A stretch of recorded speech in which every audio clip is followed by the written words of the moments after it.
Hey guys, this is Locke. In this video, I'm going to be talking about the two new heroes on the dual banner, NonoWill and Momo. I'm going to do a brief review on them, and then I'm going to talk about why I think you should not be pulling on this banner. I think both these heroes are very strong. However, I would still not recommend that you pull on this banner, and I'll get into the reasons why. But first, let's talk about the two heroes.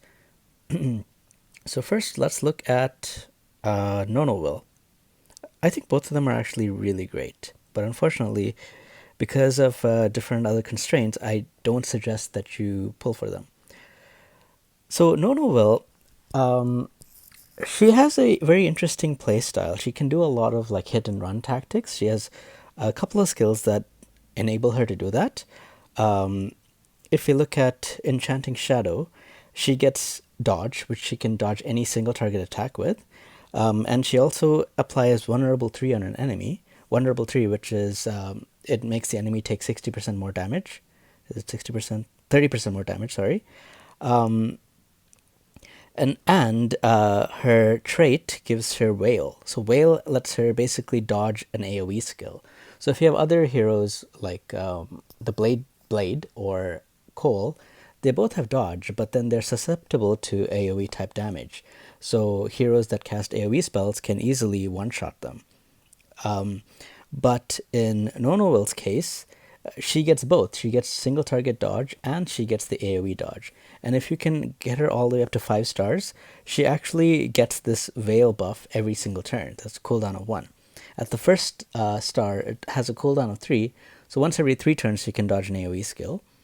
But either way, like I think it's still very powerful to be able to dodge both AoE skills and single target skills. And she has other skills. She has this one, Phantom Dance, which basically well, it increases range. But if she is planted in a space where she is within the enemy's threat range, she will go back to where she started, that turn.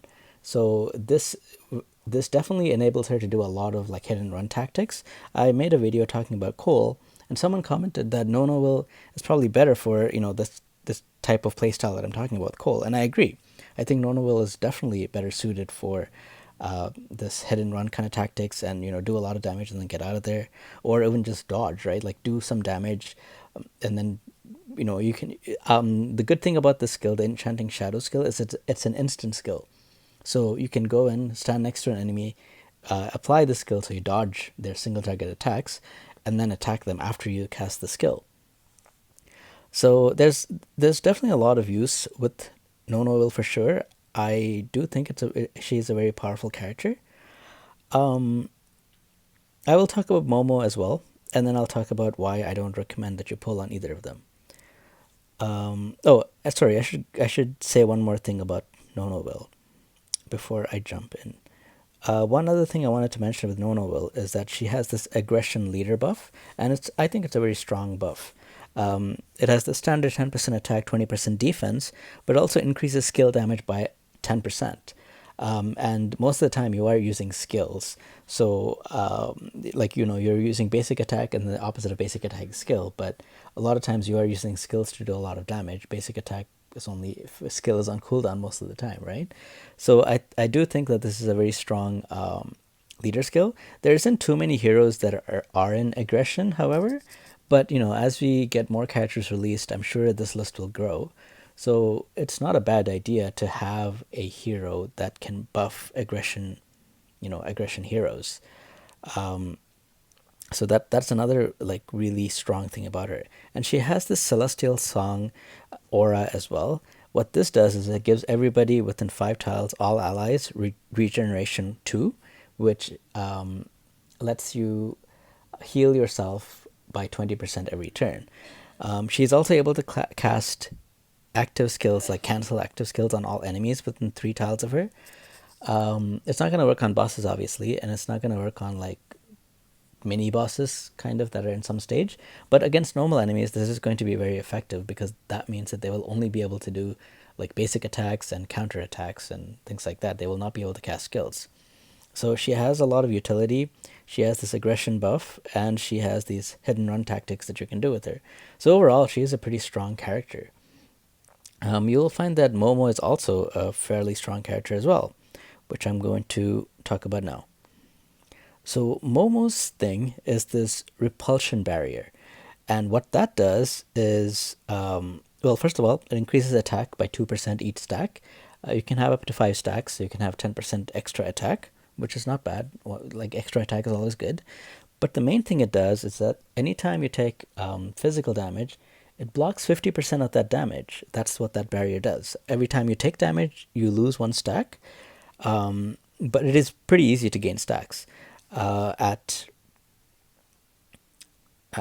is it?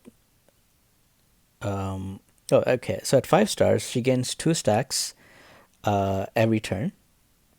Like, the end of the turn, she always gets 2 stacks of the barrier, and at the start of the battle, she gains 3 stacks. So she's already at 5 whenever she starts. Like, at the end of the first turn. Of course, when you have less stars, you will have less. You have less stacks, and I think it's only the 3rd star that you're able to get stacks at the beginning of the battle. But she has other skills that also increase these stacks as well. There's one skill that she has. I think it's this one, yeah, Doom Wacken, which gives you 2 stacks of repulsion barrier. And anyway, I mean, she gets these at the end of the turn anyway, so after a couple turns, it'll easily build up to 5, and she has to take 5 physical attacks to lose these stacks. So most of the time, she'll be having a stack. Anyway, so that's one of her main things, that she's a magic wielding character. She's able to do a lot of damage, mostly single target attacks, but she is able to be pretty sturdy against physical attacks because she has this repulsion barrier. There's another thing that she does as well. She increases the damage over time, damage that enemies take within 4 spaces of her.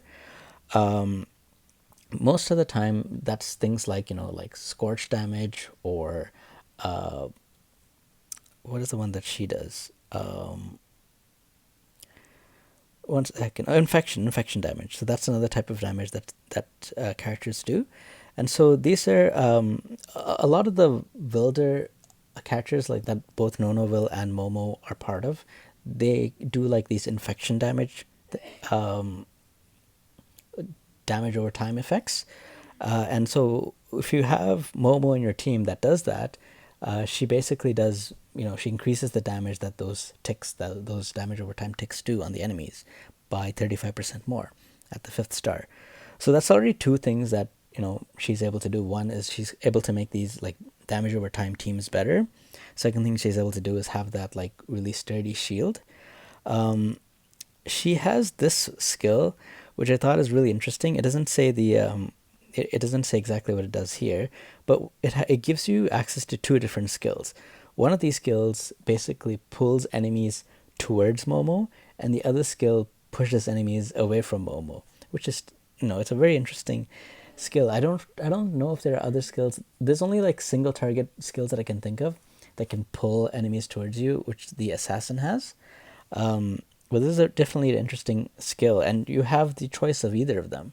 So depending on the situation, you can choose the skill that makes sense. You can push enemies away or pull them towards you to, like beat them up, I guess, right? On top of this barrier that she has, if you have this skill, the erosive force field, whenever she takes damage from this repulsion barrier, like if an enemy attacks her with a melee attack, and this repulsion barrier blocks an attack, she's able to do a strike back. And since she has 5 stacks, she can have up to 5 stacks of this barrier. That means she's able to block, strike back 5 times in one round, which is usually not the case for all the other heroes. So this is a really interesting skill, and just using the strike back, you're probably able to get a lot of damage in. I also find the other skill to be pretty useful as well. This one will reduce the damage of a ranged attack.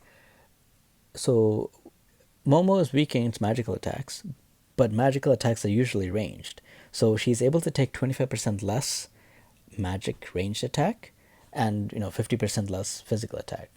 And if it happens to be a physical range attack, she's going to take 50% less physical attack because of the barrier, and then an additional 25% less physical damage on top of that because of the skill.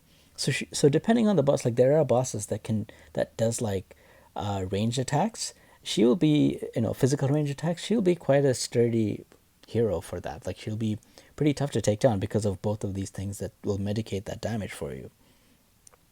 Her damage usually seems to be, like kind of short range, single target. This is the highest dealing damage that she has. This Life Devourer skill.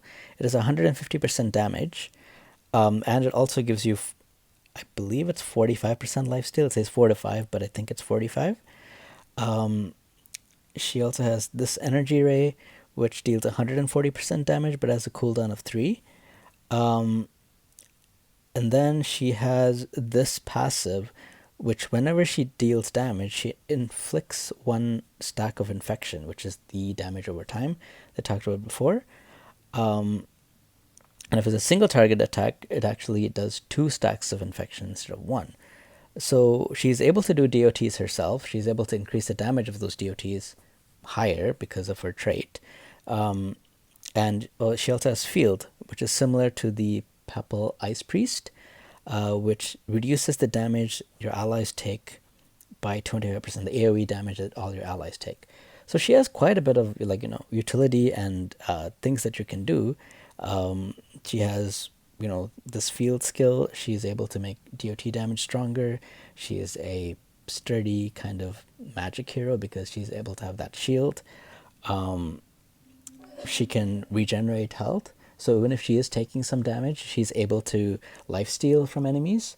And this skill does cost 3 energy to cast. So if you are, it'll probably be a good thing to get the Invigorating Strike, because the Invigorating Strike recovers 1 energy whenever you use it. Whereas the Hypnotic Strike, it has a 30% chance to put to sleep, which isn't bad, but I feel like skills like this, which has a low chance to hit, it's a bit hard for me to use. But there's a lot of things that you can do with her, and if you have her, I'm sure you will not be disappointed at using her. So if both of these heroes are really good, why am I saying not to pull on this banner? The reason for that is just how the game is structured. So you have one debut banner, which gives you a new hero, that's being released. And then you have these dual banners, which are usually already existing heroes, and there's 2 of them. And so because of the resources that are limited, and the pity is at 180, so whenever you're pulling on the debut banner, it's actually likely that you'll get a bunch of other heroes before you get the hero that you want. And so most of the time, you will already get, heroes like this randomly here and there from those debut banners. If you instead pull on the dual banners, like if you spend a lot of resources, say you really wanted to get Momo, and you spend a lot of resources on this dual banner, first of all, you might not even get Momo. You might spend, you might go all the way to pity, and on your pity, you might actually end up getting NonoWill, which I think both of these heroes are great, but still, that's not the one you wanted. You wanted Momo, right? And so you're disappointed. But even if you get it, say, in like 50 pulls, which is not bad, at 50 pulls that are getting it is a pretty good deal. But those 50 pulls are now wasted on this banner, where, and now you have less resources to pull on the debut banners. And those debut banners heroes that are coming out are usually really strong because they're the newer heroes. And while these heroes are already pretty good, those heroes are even better. They're usually even stronger. So it's like an opportunity cost. But because you're spending it on this banner, you're not able to spend it towards the debut banners that are coming out. So I recommend you save your pulls for the debut banners and wait to get these heroes randomly off chance when you're pulling on the debut banners. An example I can give you is Magnus. I did a review on Magnus, and I think he's really great. Like, I've used him a lot, and I use him in a lot of my teams. But however, if I didn't have Magnus and he was on a dual banner right now with some other hero I want, I would not be pulling for him. I ended up getting Magnus while pulling for somebody else, and because I have him, I use him. And I would do the same thing for Momo and NonoWill as well. I think they're both really great heroes, and if I happen to get them while pulling for a debut hero, then I would use them. But I would not use them, like I wouldn't pull on them because I feel like it's a waste of resources that I should be spending elsewhere. So that's what I think. But I do think that, if it depends for each person. There's also people that really want to play a certain faction. Like if you want to play the Villager faction, I think that's what it's called. Then yeah, you can pull for them because I mean this is where this has two heroes from that faction. You also need to get Iggy probably because he has the buff, the faction buff for that, and then Coco, who's coming out, is also of that faction. So you could probably play the faction if that's what you really want. If that's what you want to do. But for most heroes, for most people, I would probably recommend that you wait. These heroes are great, but you'll probably end up getting them at some point from someone else that you're targeting and trying to get. So that's it for this review. That's it for this video. If you guys have questions or if there's something that I forgot to mention, yeah, let me know. Write it below and I'll get back to you. All right, take care, guys. I will see you guys next time.